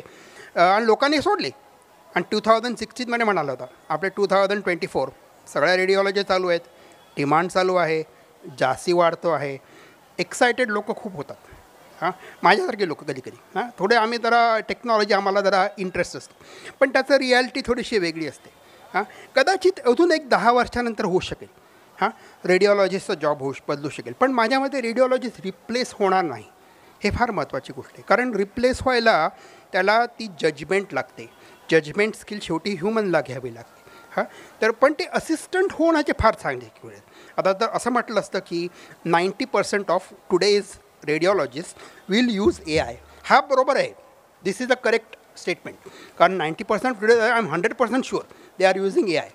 But not that 100% of AI will be replaced in 5 years. तर तुम्हाला तेच मला म्हणायचं. हा तो एक वायली कायोटी म्हणून एक आहे, तुम्हाला कोणाला माहिती असेल त्याच्यात ते वायली कायोटीचं म्हणजे तो एक पुलावरून जातो आणि त्याच्या खाली काहीच नसतं, जमीनच नसते, तसं ते उदाहरण घेतलं की आपण तुम्ही रेडिओलॉजी शिकू नका. पण ते 2016मध्ये म्हणाला 4 वर्षात रेडिओलॉजी जाईल, पण आहे आणि राहणार आहे असं मला म्हणायचं. म्हणून मी असं म्हणतो की हे जे मी मुद्दा म्हणतो आहे असं की मी काय कंपनीशी काम करत नाही, काय करणार, माझं कम्प्लिटली न्यूट्रल व्ह्यू आहे. आणि त्या न्यूट्रल व्ह्यूचा फायदा आहे कारण न्यूट्रल व्ह्यूचा तुम्हाला कळेल काय खरंच काय कळतं आहे त्याच्यासाठी. नेक्स्ट आहे इमोशनल अटॅचमेंट टू आहे. हे फार महत्त्वाची गोष्ट आहे कारण एकदा मी एका कंपनीत गेलो होतो. हां, तिकडे मी त्यांना म्हणालो की बायपिडल रोबॉट, अमेरिकेच्या एका कंपनीनं बायपिडल रोबॉट फार उपयोगी होतील. तर ते म्हणतात की नाही नाही नाही, बायपिडल रोबोट नको, 2 पायाचे रोबोट नको. का? कारण माझ्या फॅक्टरीत लोक काम करतात, ती लोक बघतात ते बायपिडल, ते म्हणतात की हा रोबोट माझा जॉब घेणार आहे. हां, मग त्याला कधी कधी पाय टांगे हे करायचे, त्याला पडून टाकायचं वगैरे वगैरे. हां, म्हणतात बायपिडल नको. म्हटलं काय करायचं? म्हटलं 4 पायाचे करा त्याला. हां, कुत्र्यासारखं करा, मांजरीसारखं करा. हां, त्याचा अर्थ काय होतं की त्याला ते इमोशनली त्याचं हे होत नाही, त्याला ती थ्रेट वाटत नाही. हां, एक कुत्रा आहे, हे नाही करू शकायचं, पण ते जॉब घेऊ शकेल, काही फरक नाही आहे त्याच्यात. 4 पाय का 2 पाय काही फरक नाही, पण इमोशनली लोकांना त्याचा इम्पॅक्ट होऊ शकतो. हां, तर त्याचं तुम्ही तो विचार करा. Next slide. हां, ओल्डर पीपल अँड AI हा फार महत्त्वाचा गोष्ट आहे. आता ह्या आता UK सारख्या कंट्रीमध्ये population is very ageing. Sweden, ह्या ज्या south Korea, birth rate is low, population is ageing. ह्या 2 कॉम्बिनेशन फार ट्रिकी आहेत. आणि with low immigration, inbound immigration कमी. म्हटलं ह्या ओल्ड पीपलची काळजी कोण घेणार आणि कसं घेणार, आणि तिकडे AIचा फार फायदा होऊ शकतो. आणि हे होत आहे, म्हणजे लोकांना वाटत असेल की फक्त यंग लोक AI वापरता येईल, तसं नाही आहे. ओल्ड पीपलसुद्धा वापरू शकते, कारण ते इकॉनॉमिक नेसेसिटी होते आणि त्याचे प्रॉब्लेम होऊ शकतो. Next slide. अँट कॉलनी हे मी असं एक मुद्दाम घेतलं होतं, कारण ह्याच्यात एक फार महत्त्वाची शेवटचे 1-2 मला वाटतं 2 स्लाईड येतो शेवटच्या. हे जे अँट कॉलनी म्हणतात, अँट कॉलनी ह्या मुंग्या असतात ना, ह्या मुंग्यांचं इंडिव्हिज्युअल इंटेलिजन्स कमी आहे, पण कलेक्टिव्ह इंटेलिजन्स जास्ती आहे.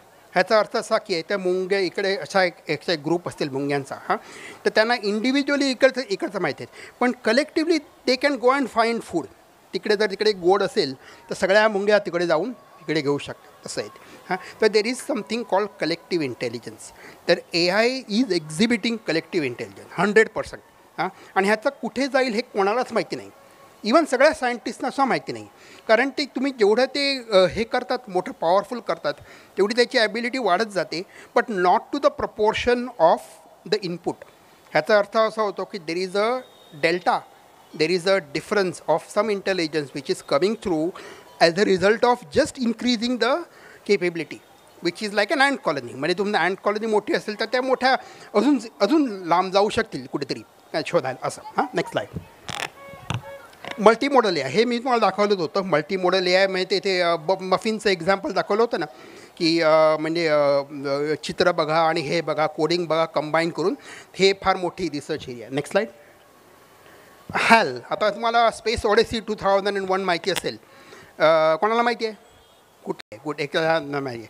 तर हा स्पेस ओडेसी 2001 ह्याचा एक फार स्टॅनली क्युब्रिकचा होता इथे. ह्याचा असा अर्थ होता की AI स्वतःच कंट्रोल घेतं, कंट्रोल घेतं त्या स्पेसशिपचा, आणि म्हणतं की मी नाही करणार, तुमची इन्स्ट्रक्शन नाही करणार, मला करायचं आहे असं. आणि लोकांना ह्याचा खूप इम्पॅक्ट होतो, त्यांना वाटतं की आपण काय करू, होईल नाही वगैरे. पण होऊ शकेल, नाही होऊ शकेल, पण it is something to manage, it is something to understand and manage, असं मला वाटतं. Next slide. सोशल कॉन्ट्रॅक्ट, आणि हे मला वाटतं मग शेवटचे 2 स्लाईड आहेत आता. सोशल कॉन्ट्रॅक्ट, आता मी एक हा रिपोर्ट लिहिला होता युरोपियन युनियनसाठी. त्यांना मी म्हणालो होतो की AIचा इम्पॅक्ट 2nd वर्ल्ड वॉरच्या सारखा होईल तुम्हाला. आता युरोपमध्ये 2nd वर्ल्ड वॉर जरा लोक खूप काळजीने घेतात, कारण त्यांच्या ते 50-60 वर्षाच्या ह्याच्यात लिव्हिंग मेमरीमध्ये आहेत 2nd वर्ल्ड वॉर. आणि मग म्हटलं का 2nd वर्ल्ड वॉरच्या इम्पॅक्ट होऊ शकेल. ह्याचा अर्थ असा होतो की लोकांचा सोशल कॉन्ट्रॅक्ट बदलतो. सोशल कॉन्ट्रॅक्ट ह्याचा अर्थ असा होतो की मी ह्या देशात आहे, मी ह्या सिटीमध्ये आहे, आणि माझी एक सर्टन रिलेशनशिप आहे. हां, आणि पण ती जर रिलेशनशिप ब्रेक झाली, ती जर मला काहीच अटॅचमेंट नसली, आणि हे आता होतं आहे. आता तुम्ही यंग लोक बघाल, त्यांना गाडी घ्यायची नसते, घर घ्यायचं नसतं, ते कम्प्लिटली डिटॅच असतात कोणी. तर ते हळूहळू AIच्या मदतीने सोशल कॉन्ट्रॅक्ट बदलला तर मग सगळंच बदलू शकतं आपलं, असं मला म्हणायचं. Next slide. हे शेवटची जरा टेक्निकल स्लाईड आहे, पण ही गुगलची हे जरा बघा, कारण हे जे हाय टोकन विंडो आहे त्याच्यात रिझनिंग जास्त होऊ शकतं AIचं. हे जे रिझनिंग आहे AIचं, हेच सगळ्यात मोठं इम्पॅक्ट होऊ शकतो AIचा. Next slide. अच्छा, शेवटची स्किल आहे सायबर सिक्युरिटी. आता मला वाटतं माझ्या इंट्रोडक्शनमध्ये सायबर सिक्युरिटी म्हणाले होते, आणि ह्याचा खूप इम्पॅक्ट खूप महत्त्वाचा आहे. ही एक स्किल तुम्ही कराल ना तुम्हाला नक्की जॉब मिळेल. मी तुम्हाला गॅरंटी सांगतो. ए आयमध्ये आमचा एक ए आय आणि सायबर सिक्युरिटी, फक्त ए आय आणि सायबर सिक्युरिटी, तो त्याला खूप डिमांड असतो. ह्याचं कारण असं की जिकडे तिकडेच ए आय वापरला जातो आणि जिकडे तिकडेच त्याची थ्रेटसुद्धा होते. आता तुम्ही ए आय वापरला तर त्याच्यात तुम्ही इलेक्शनमध्ये वापरला तर कोणीतरी तुम्हाला त्याच्यात काहीतरी हे करू शकेल, त्याच्यात काहीतरी खराब करू शकेल, तुम्ही काहीतरी वेगळे चित्र घालू शकतील, सगळे हे हॅक करू शकाल. आणि जेवढे त्या ए आयचा वापर होतो तेवढ्या त्याच्या रिस्क वाढतात. म्हणून मी लोकांना म्हणतो की तुम्हाला काय गॅरंटी जॉब करायचा असेल तर ह्या शब्द हा विषय शिका, cyber security with AI. कारण त्याच्यात it is a growing field आणि it will continue to grow. Next slide. अच्छा, शेवटचा आता मी तुम्हाला स्लाईड शेअर करतो म्हणून मी मुद्दाम अशा हे डेफिनेशन घातल्या होत्या. I will pass this definitions. Next slide. मला मुद्दाम थोडेसे हे डेफिनेशन घालायचे होते कारण कधी काय होतं की लोक खूप त्याचे ते एक्सायटेड होतात, काय आहे आणि वगैरे. ह्या टर्मिनॉलॉजीला डेफिनेशन्स आहेत आणि हे जर तुम्हाला स्लाईड पाहिजे असतील तर बेनी सरना विचारा आणि नक्की तुम्हाला ते शेअर करतील. Next slide. आणि कन्क्लुजन. अच्छा, आता कन्क्लुजन काय म्हणायची. Next slide. हीच कन्क्लुजन माझी. हाच तुम्ही एकच गोष्ट विचार केली की ए आयच्या मदतीने माझा जॉब कसा वाढवू शकू, कसा चांगला करू शकू. आणि हे जर तुम्हाला वाटलं, हे जर तुम्हाला एबिलिटी आली तर तुमचा जॉब सेफ आहे हे मी तुम्हाला सांगतो. कारण कदाचित पुढच्या बाजूचा जॉब जाईल, होऊ शकेल. पण तुम्ही जर विचार चालू केला की माझा हे जॉब आहे, माझा हा टास्क आहे, हा मी कसा इम्प्रूव्ह करू, काय करू, आणि ह्याच्यासाठी ए आयचा अभ्यास करणं फार आवश्यक आहे. मला म्हणत नाही की कोडिंग करा आणि मी करतो तर माझा दिवसभर माझा ए आय दिवस राहतं ए आय, पण तसं नको करू असं मी म्हणत नाही. तुमच्यासाठी तुमच्या जॉबसाठी काय त्याचा इम्पॅक्ट होईल, पेपर वाचा, रिसर्च करा, गुगल स्कॉलरमध्ये बघा. आता तर यंग लोकांना खूपच ॲडव्हान्टेज आहे. आमच्याकडे ते प्रिंटेड बुक्स होती आणि तीच असायची. आता सगळ्यांना माहिती असतं आणि ते फार चांगलं आहे. मी एनकरेज करतो तसं तुम्ही हे करा. Next slide. आणि हे माझं पुस्तक आहे तर ते आता मला वाटतं आनंद गाणूच्या थ्रू, गरजे मराठीच्या थ्रू आम्ही मराठी एडिशन करतो आहे. पण त्याची मला आयडिया फार सोपी होती की mathematical foundations of data science. आता मग तुम्हाला म्हणालो की मॅथमॅटिक्सने कसं करायचं, कशाला करायचं. कधी लोकांना जरा ते हे वाटतं की आपण मॅथ्स कशाला करायचं, पण ते मॅथ्सचा खूप फायदा होतो तुम्हाला कारण त्याच्यात फंडामेंटल्स आहेत. बरोबर की तुम्हाला ते फंडामेंटल तुम्ही कळलं आहे तुम्हाला तर तुम्हाला काही कळू शकतं. तर म्हणून मी आमच्या ऑक्सफर्ड, केम्ब्रिज, MIT ह्या लोकांना ते थोडंसं जास्ती इंटरेस्ट असतो ह्या गोष्टीवर आणि हे आम्ही सिम्प्लिफाय करायला बघतो, मराठीत तुमच्याकडे आणायला बघतो. होपफुली त्यांचा सुद्धा फायदा होईल. तर next slide. Thank you very much. तर माझं नाव अजित जावकर, लिंक्डइन आहे इकडे. आणि परत थँक्यू वसंत मला बोलवण्यासाठी. जर वेळ असेल तर 1-2 प्रश्न घेऊया. बेनी सर आहेत का? अच्छा, हां घेऊ. हां अच्छा, तुमचे काही प्रश्न असेल सांगा, मग मी हे करायला बघतो. कोणाकडून? हां येस सर बोला.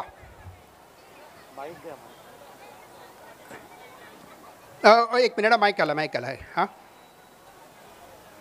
हां नमस्कार सर. हां बोला. तुमचं मराठीत जे ट्रान्सलेशन करायचं आहे पुस्तक तुम्हाला, तर ते ए आयच्या मदतीने नाही होऊ शकत का ChatGPT? हो, आणि मी तसंच करतोय. हो नक्की करतोय. पण मी तुम्हाला 2 सांगतो त्याच्यात. 2 एक तर आम्ही करतोय तसं. ओपन AIची API आहे, त्याच्या मदतीने आम्ही ते पूर्ण ट्रान्सलेट करतो. म्हणजे सगळं इनपुट करायला नको. देवदत्त नरोटे म्हणून आमचे कॉलिग आहेत, ते ह्याच्यात असतात तिकडे US मध्ये, तर त्यांच्या मदतीने करतो आहे. तसंच डॉक्टर योगिता खेडकर, त्या योगिता खेडकर इकडे अहमदनगरला असतात, तर त्यांनी मला मदत केली जरा थोडीशी मराठी चेक करायला, तसं म्हटलं तर. पण हो, नक्की त्या मदतीने आम्ही करतो आहे. थँक्यू. तुमचा प्रश्न? हां बोला. माईक. हाय, मी विचारतो. हां इकडे यावर. अच्छा. हो सॉरी. ओके. मग त्याच्यानंतर तुमच्याकडे. अच्छा. जसं लार्ज लँग्वेज मॉडेल आहे जे ChatGPT तसं बोलले, जरा जवळ घ्या. तसं लार्ज विजन मॉडेल पण आहेत. तर what do you see, what is the future in that area? हो, large vision models are definitely, म्हणजे स्टेबल डिफ्युजन आहे, डाली आहेत, तसं म्हणतात ना तुम्ही, तेच म्हणतात ना. पण त्यांनी बिझनेस कसा इम्पॅक्ट होईल, कारण आता फक्त अकॅडमिक्समध्ये यूज करतोय किंवा ॲज आर्टिस्ट यूज करतोय. हो, तुम्ही बघा ना, हॉलिवूड बघा ना, हॉलिवूड बघा, बॉलिवूड बघा, स्ट्राईक झाले का, स्ट्राईक का झाले त्यांचे, हॉलिवूडच्या स्क्रीन रायटरचे स्ट्राईक केले. स्क्रीन रायटिंग कोण करतं, कोण करू शकतं, विचार करा. ह्युमन नाही, विचार करा पुढचा. तसंच फिल्म, आणि ते माझा कॉलिग आहे त्यांचे ते काय चित्र करतात, फॅन्टॅसी. माझी एबिलिटी नाही आहे तशी ते चित्र करायची, पण ही लोक खूप आर्टिस्टिकली करतात, तर नक्की त्याच्यावर इम्पॅक्ट होईल मीडियामध्ये. त्याच्यावरच प्रश्न होता की आपलं AI, आपण जे टेक्नॉलॉजी डेव्हलप करतो ती आपली जी मोनोटोनिसिटी आहे ह्युमन लाईफमध्ये, त्याला ओव्हरकम करण्यासाठी करतो. Because then we can spend time in doing what artist do, like writing, drawing. आता तेच जर सगळ्यांना असिस्टंट होणार, सगळ्यांना असिस्टंट होणार. आर्टिस्ट आता तुम्ही जर आर्टिस्ट असला तर मी बेटर आर्टिस्ट होत असं मला वाटतं. Okay, thank you. हां, नेक्स्ट. अच्छा, आणि मग तुमच्याकडे एक यांना हां, बरे चांगले प्रश्न येते. मला वाटलं तर मला माहिती नव्हतं कोणाला प्रश्न असतील की नक्की काय याच्यावर बोले. थँक्यू. हां सर, AI इमोशन्सशी कसं रिलेटेड राहणार आहे, म्हणजे जनरेट करणार का इमोशन्स, भावना, इमोशन्स? अच्छा, हो, अच्छा, हो, ओके. अच्छा, हा मोठा जरा प्रश्न आहे. आणि इमोशन AIच्या आस्पेक्ट, हो नक्की AI कॅन डिटेक्ट इमोशन. आता जर तुम्हाला ह्याचा रिसर्च पाहिजे असेल, एकमन म्हणून एक माणूस होता, एकमन. त्यांनी 1960मध्ये पापुआ न्यूगिनीमध्ये अशा त्या नेटिव्हजबरोबर त्यांनी ते फेशियल अंडरस्टँडिंग बोलून 8 बेसिक इमोशन केल्या होत्या. त्या बेसिक इमोशनवर आपण AIला ट्रेन करू शकतो आणि त्याच्यात AIवर बराच वापर करू शकतो. आता तुम्हाला post traumatic stress disorder, PTSD वगैरे, ऑटिझम वगैरे असलं तर ह्या गोष्टींचा AI इमोशन इम्पॅक्ट खूप होऊ शकतो. ह्याच्या बऱ्याच ह्याच्यात चालू आहेत, रिसर्च चालू आहे त्याच्यावर, तर नक्की होईल, डेफिनेटली. थँक्यू. नमस्कार सर, मी आरती सोनवणे. धन्यवाद, तुम्ही खूप सुंदर नॉलेज आम्हाला दिलं. माझा प्रश्न हा होता की वायपर GPT जी कोलंबियामध्ये तुम्ही आता उल्लेख केला, त्याचं कुठलं व्हर्जन आता सध्या चालू आहे आणि त्याच्यासाठी सुद्धा कुठली कम्प्युटरची लँग्वेज किंवा कोडिंग शिकणं गरजेचं आहे का? अच्छा, तर हा पहिला चांगला प्रश्न आहे तुमचा तो. I want to say that वायपर GPT हा एक रिसर्च पेपर होता आणि तो रिसर्च पेपर आहे, पण ते आता नवं नाही आहे. आणि that is the beauty of AI. आता सगळेच लोक करू शकतात ते. तसं तुम्हाला आता बघायचं आहे, ओपन AI बघा. ओपन AIमध्ये ज्या नव्या जे इनिशिएटिव्स केल्या आहेत, मायक्रोसॉफ्टच्या इनिशिएटिव्ह, गुगलच्या इनिशिएटिव्ह, सगळ्यांना they can all do this. त्याला मल्टी मोडल AI म्हणतात. मल्टी मोडल म्हणजे combining different things, image, sound, code, ह्याला मल्टी मोडल. युनिमोडल म्हणजे आपण ह्यांनी तो प्रश्न विचारला, म्हणजे एकाच ह्याच्यावर एक करायचं, तसं. तर मल्टी मोडल AI तुम्ही गुगल करा, मला बरंच तुम्हाला मिळेल. अच्छा, थँक्यू. हां सर, माझा प्रश्न जरा वेगळा आहे. हां, बोला. आपल्या भारताने डेव्हलप्ड इंडिया म्हणून जे काही विजन ठेवलेलं आहे, हां, ते विजन ठेवताना ह्या AIच्या माध्यमातून आपल्यासारखी जी काही बुद्धिमान माणसं आहेत, जी परदेशात जाऊन काम करत आहेत, ही माणसं जर भारतात येऊन ह्या AIच्या मदतीने आपला देश हा डेव्हलप्ड कसा होईल याच्यासाठी प्रयत्न केला तर त्याबद्दल आपलं काय मत असेल? अच्छा, हो, बरोबर आहे, नक्की. आणि तर मी तुम्हाला 2 एक सांगतो. एक, मी इंग्लंडमध्ये राहतो आणि माझा ब्रिटिश पासपोर्ट आहे, आणि माझ्या मते की मला त्यांनी ऑपॉर्च्युनिटी दिली, त्यांनी मला नाही म्हटलं नाही. मी एवढ्या ऑक्सफर्डसारख्या जागी लीडर आहे आणि त्यांचा मला आभारी आहे. त्यांनी मला ज्याला काय म्हणतात, युनिक स्किल्सवर अप्रिशिएट केलं आणि मला सपोर्ट दिला. पण तसंच मी भारतीयसुद्धा आहे आणि त्याच्या मानाने माझी ग्लोबल ॲटिट्यूड आहे. पण मी तसाच विचार करतो की हे जे आहेत, उद्या हे एवढेचे डिस्टिंक्शन, आता मी तुम्हाला सांगतो की जॉब्स विचारायला आमच्याकडे AIमध्ये रिक्रूट करायला फारशी लोक ना चीनी असतात, इंडियन असतात, कारण ते स्किल मिळतच नाहीत. गॅरंटीड तुम्हाला सांगतो, कुठले तुम्हाला जे स्किल ज्याला असेल ते कुठेही जाऊ शकतात आणि त्यांना जॉब मिळू शकतो. आणि ते तुम्हाला गिटहब वगैरे माहिती असेल, गिटहब रिपॉझिटरी वगैरे लोक त्याच्यावर करत असतात. म्हणजे कुठे CV नाही, काही नाही, फक्त मी कोडिंग कसं करतो. तर माझं असं म्हणणं आहे की माझ्या मते हे ग्लोबल आहे आणि माझ्या तसं आहे. पण हे जे मी मराठी ट्रान्सलेशन करतो वगैरे, हे त्याच्यात माझं डायरेक्टली इम्पॅक्ट होण्याचे hopeful impact. Thank you for your question. माझा जरा साधा आणि विचित्र प्रश्न असा आपण म्हणू. हां बोला बोला. तर बोलक्या बाहुल्या हा जो कार्यक्रम होता, हां हां, यशवंत पाद्यकर आहे, तो हां, आर्टिफिशियल इंटेलिजन्सचा प्रकार होऊ शकतो का? बोलक्या बाहुल्यांची? हां हां हो. माझ्या मते बोलक्या बाहुल्यांना दोन विचार करू शकतो, बरोबर आहे. एक तर आपण त्या बाहुलीला सांगू काय बोलायचं, हां, दुसरी ती बाहुली स्वतःहून बोलेल, बरोबर आहे. आता ती बाहुली स्वतःहून बोलेल ह्याच्यात जरा इंटरेस्टिंग गोष्ट आहे. काय बोलेल कोणाला माहीत, हां, कदाचित शिवाय घालेल तुम्हाला असं काहीतरी, हां, तर ते काय माहिती नाही, बरोबर आहे. तर त्याच्यात थोडंसं तुम्हाला विचार करावा लागेल. आणि हाच फरक आहे ए आयमध्ये, की तुम्हाला काय सांगू आणि ए आय कितपत स्वतःहून करू शकेल, आणि ह्याच्यावर फरक आहे. तो हो ॲप्लिकेशन हो डेफिनेटली. थँक्यू. हां thank you. Good evening, sir. This is Sanjay Deshmukh. I just want to ask you how artificial intelligence can be used to get advanced intelligence to provide any untoward incident in practical life. कुठलं any काय? Any untoward incident in practical life. To avoid. Yes.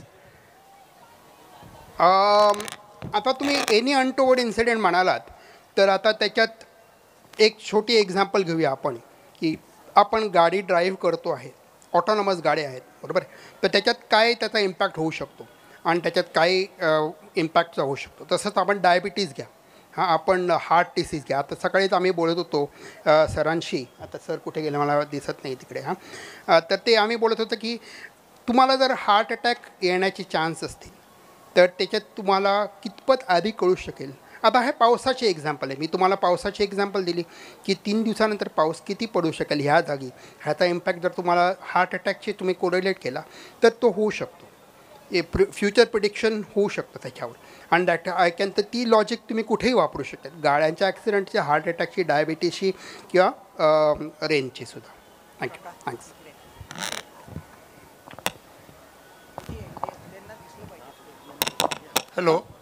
Hello. अच्छा, हां बोला. Hello. हां बोला.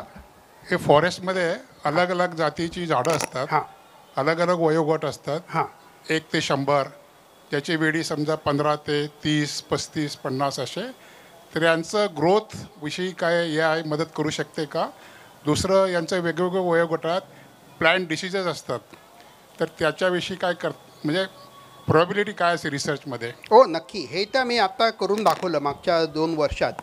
आणि ह्याचं कारण असं आहे की तुम्हाला कसे तुम्ही इंटरव्हेन्शन करू शकतात. आता तुम्हाला इन्फॉर्मेशन, हार्ट अटॅकचं एक्झाम्पल घ्या तुम्ही, डायबिटीसचं एक्झाम्पल घ्या तुम्ही. सेन्सरच्या मदतीने तुम्हाला कळू शकतं की या झाडाला ह्या पाणी किती पाहिजे, आणि ह्याच्यावर तुम्ही जर वेगळ्या आयडिया हे केल्यात तर त्याच्यावर नक्की होऊ शकतं. इनफॅक्ट आम्ही तुम्हाला दाखवतो की ते बारामती ते डबल यील्ड दाखवू शकतो. तसं स्विक्रोजमध्ये तुम्हाला यील्ड वाढवू शकतो. हा सुद्धा आता स्विक्रोज आहे, एका ऊसाचा हे आहे, त्याच्यात कितपत सुक्रोज किती कॉन्टेंट आहे ते फार महत्त्वाचं आहे, कारण शेतकऱ्याला खूप फायदा होऊ शकतो त्याचा. तर त्याच्या मनाने आम्ही ते ए आयच्या मदतीने तुम्हाला इकडे एक राहुरीला एक ॲग्रिकल्चर इन्स्टिट्यूट आहे, तिकडे डॉक्टर गोरंतीवार म्हणून त्यांचे हे आहे, तर त्यांच्याशी मी बोललो. त्यांच्याकडे हायपरस्पेक्ट्रल कॅमेरा आहे. हायपरस्पेक्ट्रल कॅमेरा ह्याचा अर्थ असं की तुम्हाला विजिबल रेंजच्या खाली आणि वरती स्पेक्ट्रल, इन्फ्रारेड आणि अल्ट्राव्हायोलेट स्पेक्ट्रम त्या कॅमेऱ्याच्या दिसू शकतात.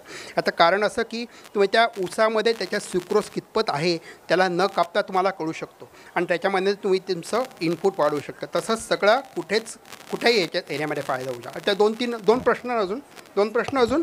अच्छा, शेवटचे 2 प्रश्न बोला मॅडम. हां हॅलो सर, मी डॉक्टर सुनीता देवीदास बारी. माझा प्रश्न असा आहे की ह्युमन रिलेशन्सवर आणि ज्या यंग जनरेशन आहेत, स्कूलचे स्टुडंट्स आहेत, त्यांच्यावर कसा इम्पॅक्ट होईल, म्हणजे नात्यांमध्ये, रिलेशन्समध्ये अशी एक यांत्रिकता येईल का? फॉर एक्झाम्पल, एक स्टुडंट 7वी 8वीची, तिने ए आयला विचारलं write a letter for my grandmother, आणि तिला ते रेडीमेड लेटर मिळालं. मग ते वाचल्यानंतर ती म्हणते no, something little sensitive, more emotional, आणि मग तिला तिच्या इमोशनप्रमाणे जसं होतं तसं मिळालं. मग आत्ता जो stress release, emotions expression, human touch, EQ, emotional intelligence, याच्यापासून पिढी दुरावल्या जाईल का? अच्छा. हा फार महत्त्वाचा प्रश्न आहे. माझ्या मते शेवटी ह्युमन्सच राहतील. कारण आपण माझ्या मते हे फक्त टूल आहे हां. आणि हे लोकांना त्याच्यात थोडासा एकच इम्पॅक्ट आहे की लोकांना थोडीशी त्याच्यात एक इमोशनल अटॅचमेंट होते, काहीतरी खरं जिवंत आहे असं वाटतं. आपण तुम्ही बघा ChatGPT वापरताल, थँक्यू म्हणा आपण ChatGPT म्हणतात, ChatGPTला थँक्यू उत्तर दिलं की म्हणजे तुम्हाला कधी वाटतं की तुम्हाला काहीतरी खरंच जिवंत आहे तिकडे आणि त्याचं उत्तर आहे असं. पण ही थोडीशी वेगळी हे आहे. पण ह्युमन इमोशन्स माझ्या मते तशाच राहतील आणि ह्युमन इमोशन्सचं आपण कसा इम्पॅक्ट करू हा असं माझं मत. थँक्यू. पण हा एक रिसर्च सब्जेक्ट आहे. आय ॲडमिट की it is not a given thing, it is something being research. अच्छा, थँक्यू. प्राध्यापक अजित जावकर सर, प्रथम मी मनापासून आपलं अभिनंदन करतो. मला इथे यायला थोडा उशीर झाला, पण मी तुमच्या प्रश्नांची उत्तर ऐकतोय. माझा एक छोटासा विचित्र प्रश्न आहे, एक झाला शेवटचा. आपण मूळचे कुठले आणि ऑक्सफर्डपर्यंत आपण प्रवास कसा केला, तिथपर्यंत कसे पोहोचले, कोणत्या परीक्षा दिल्या, म्हणजे आम्हालाही तुमच्याकडनं ज्ञान मिळेल एवढा प्रश्न आहे. अच्छा हां अच्छा, मी तुम्हाला सांगतो. मूळचे आम्ही मालवण गोवाच्या साईडचे तिकडचे हां. माझ्या वडिलांचा जन्म इकडे झाला, नाशिक रोडमध्ये झाला. आणि माझ्या आजोबा इकडे पोस्टेड होते, तिकडे आमचं हे झालं. आणि त्यानंतर मुंबईच घर आमचं तसं. आणि तिकडून मग UK आणि US आणि हे वगैरे.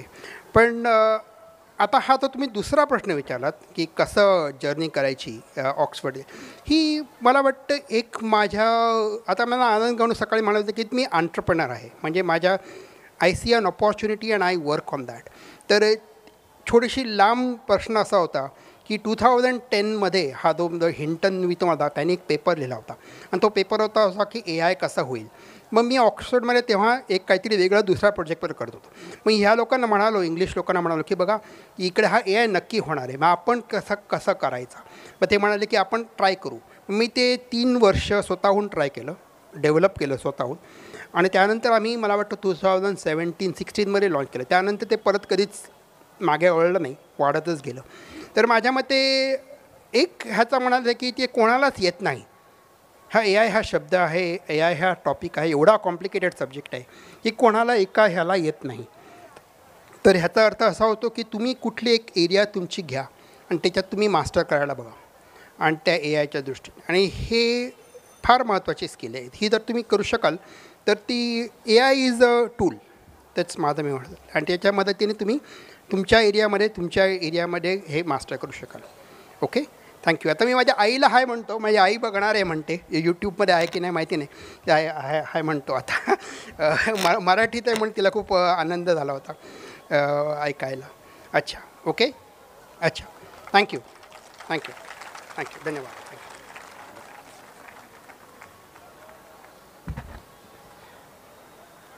कोणत्याही विषयामध्ये जर ध्यास घेतला तर माणूस निश्चितपणे उच्च कोटीला पोहोचू शकतो. याचं उदाहरण म्हणजे प्राध्यापक जावकर सर आहेत. आपल्या नाशिकला आजच सकाळी नामदार छगन भुजबळ साहेबांची आणि जावकर सरांची भेट झाली. METमध्ये आर्टिफिशियल इंटेलिजन्सचं अत्याधुनिक ज्ञान कसं आपल्याला या भागातल्या विद्यार्थ्यांना उपलब्ध करून देता येईल या दृष्टीने त्यांची सकारात्मक चर्चा झालेली आहे.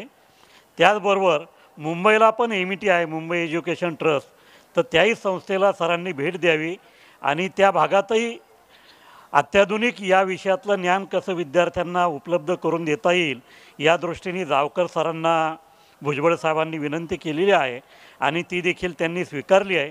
त्यामुळे आपल्या भागातल्या विद्यार्थ्यांना निश्चितपणे भविष्यात त्याचा फायदा होणार आहे. सरांनी बारामतीला आत्ता एकाने प्रश्न विचारला की तुम्ही परदेशात राहतात, तुमच्या बुद्धिमत्तेचा फायदा भारतीयांना का करून देत नाही. तर सरांनी बारामतीला जे कृषीचं काम चालतं तर ते सगळं AI यंत्रणा जी आहे आर्टिफिशियल इंटेलिजन्स ती सरांच्या मार्गदर्शनाखाली उभी राहिलेली आहे. आणि उद्या संध्याकाळी सर आपल्या सह्याद्री कृषी फार्मला व्हिजिट करतायत आणि सह्याद्री कृषी फार्म देखील त्यांच्या मदतीने अत्याधुनिक आर्टिफिशियल इंटेलिजन्सची यंत्रणा ही उभी करतं आहे. त्यामुळे जावकर सरांचं लंडनहून नाशिकला येणारं आगमन आपल्या नाशिककरांच्या दृष्टीने निश्चितच प्रगतिकारक ठरणार आहेत. सर आमच्या प्रगतीसाठी तुम्ही अधिकाधिक योगदान द्यावं अशी मी वसंत व्याख्यानमालेच्या वतीनं आपल्याला विनंती करतो आणि आमचे खजिनदार अविनाश वाळुंजे यांना विनंती करतो आपण आभार प्रदर्शन करावं. धन्यवाद सर. आज 10 मे 2024चे पुष्प स्वर्गीय सुरेश मेने यांच्या स्मृतीप्रित्यर्थ गुंफण्यात आले. ऑक्सफर्ड युनिव्हर्सिटी लंडन येथील प्राध्यापक अजित जावकर सर यांनी कृत्रिम बुद्धिमत्तेचा प्रवास म्हणजेच आर्टिफिशियल इंटेलिजन्स AI या विषयावर आजचे पुष्प गुंफले. AIचे सर्व बारकावे फायदे सरांनी अतिशय विस्तृतपणे मांडले आणि प्रेक्षकांच्या प्रश्नांना अतिशय समर्पक अशी उत्तरे दिली.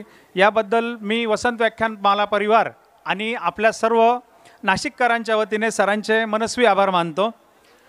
आज नामको बँकेचे उपाध्यक्ष श्री रंजन भाऊ ठाकरे हेही उपस्थित होते, त्यांचेही मनापासून आभार मानतो.